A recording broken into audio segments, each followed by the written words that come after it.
So, James, we've got clients, right? Clients that want to build stuff, right? They don't necessarily fully understand the process of construction. Mm-hmm. Yep. Whose responsibility do you think it is to actually educate the clients? Yeah, it's an interesting one. It's quite Yeah. topical for me and what I do at QBS because, we always say we're taking someone's hopes and dreams and a lot of their life savings and we're kind of pumping into one building, one development or one home or one renovation. I think it kind of goes, it's three-pronged. Like a lot of it needs to be on the client themselves.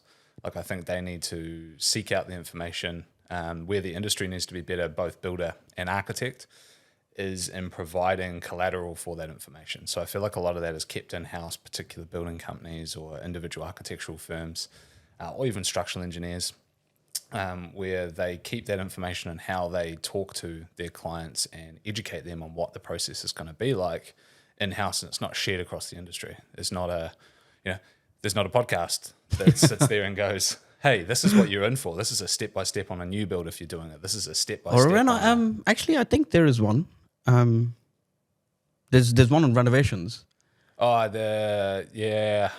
renovations with Jen or Jen Jones. Yeah, Jen Jones. She's been a guest of this podcast as well. She's great. I think she has a particular spin on how she does her stuff. Yeah. And it's definitely getting there. But I think the general population who come into it, probably if they don't find that podcast or that bit of collateral, they're not going to know about, what a PC sum is versus a fixed price, what a charge up plus margin contract looks like, or, a breakdown of all of those things involved in there. I think my personal take, and this is obviously I'm biased being a builder, I think a lot more has to be put on the architect. On the architect themselves? The architect, yeah. So where do you think a project management consultant firm would fit into this? In residential, it's probably going to start to come in more and more. Yep. Obviously in commercial space, which you're well familiar with, yes. There's a lot of consultant PMs or postmen, as we call them. You call them postmen? I've been there. I did 4 month stint at a consultancy firm, so I know what it's like to be a postman. Yeah. But yeah, I think that. Well, that is the truth, though, isn't it? It is, yeah. They're neither influencing design, they're neither influencing cost, they're neither influencing quality. They're purely there to take a piece of information from a client who's got the money and an architectural firm or a design firm that's basically going, this is what we want, and they're facilitating requests for proposals. I'll tell you what, I've been saying that over and over again. It's actually refreshing to hear somebody else say it. Well, I think they're beneficial in some circumstances. If you're building a warehouse in Penrose, I don't think you need a consultant PM firm. Like if you don't have a main contractor that has the facilities to undertake that part of the project with their own PMs, find someone else. Yeah.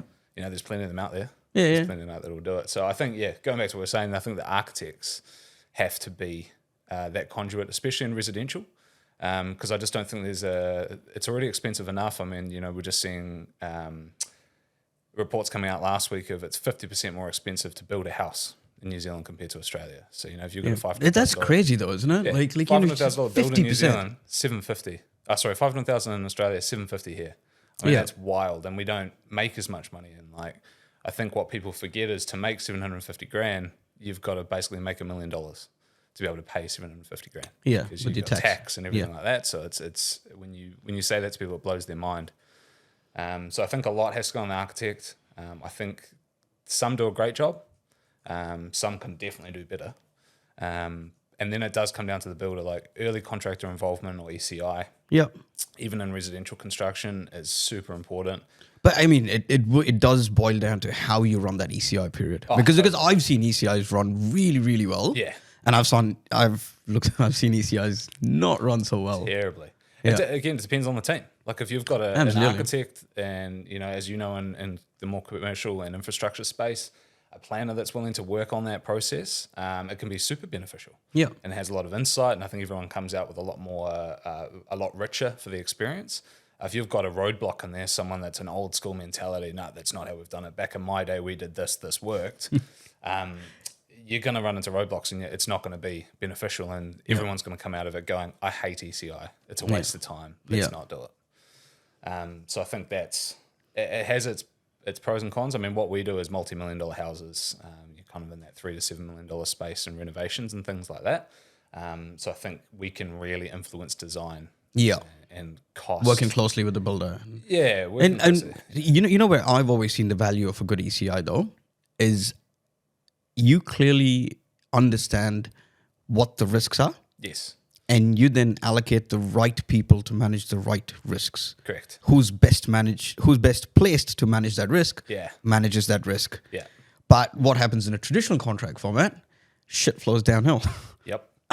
You know, Yeah, it's just like, oh, I don't want to take that risk. Push it down. You know, next person doesn't want to take it. Push it down. Yeah. The subcontractor is held holding all that risk. Well, I mean, or the main contractor. Either slightly way. off topic, but you know, Yeah, yes, a little off topic. My bad. we'll jump into it anyway. Like I worked for a company called Stanley and Tord, who unfortunately went into liquidation. Damn. We were doing a whole bunch of Housing New Zealand projects, and talk about an organisation that Hang literally- on. How'd you go on liquidation working for Housing New Zealand I projects? think it's if you're doing this is my theory.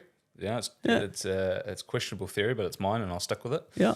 I think if you've got more than 25 to 30% of your portfolio as a construction company in Housing New Zealand or Kaungaroa, I think you're on a road to receivership, would be my take on it.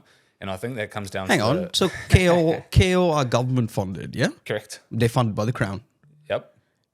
How do you go into receivership when you're actually building a government project? So there's the triangle of construction. Yeah, time, cost, quality. Cost, quality. You can only have two of them. You can't have all three of them. You can push the bubbles together as much as you want. The only thing that government agencies are worried about is cost.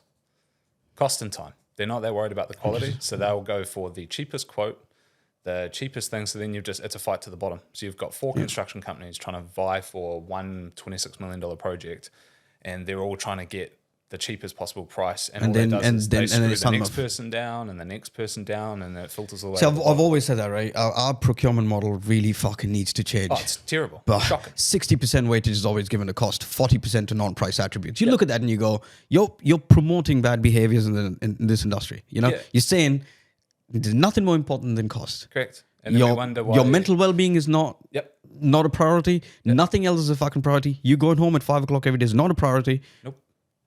I want the cheapest Yeah, price. you're there 6 days a week, 7 days a week if it needs it, and this is our time frame, and this is what we've got to work to. So yeah, I mean that has a lot to answer for, and again, that's just knowledge in the industry, going from those types of clients all the way through to the residential clients I deal with today, and I've worked with commercial guys in the past. There's not enough information out there. People aren't seeking it out as a client. The architects aren't handing it out as the architect, and us as builders, and this is where I'm biased, we get lumped with it. In the end, the clients come to site, we start ripping their house apart or building their new building, or we're building a supermarket or a warehouse or whatever, and then all of a sudden the questions start flying like, oh, why am I getting a bill from the structural engineer? I thought that was covered in your contract. And it's like, well, no, that's a professional services fee that's paid for separate by the client direct with the engineer. Yeah. Oh, and why is the architect charging me fees? And it's like, well, that's your agreement and contract with them. And you sort of start to feel like you're explaining the bad news bear is what we call it. So every Monday or every Thursday, you've got the client comes in for a meeting and you're like, sorry, mate, a bit more bad news. This has happened, and these are the variations, or this is the added cost. And then by the end of the meeting, you can see them pulling their hair out, just frustrated. Yeah, but we definitely need to do a better job educating all our clients. We do, all the clients Across anyways. the board. Yeah.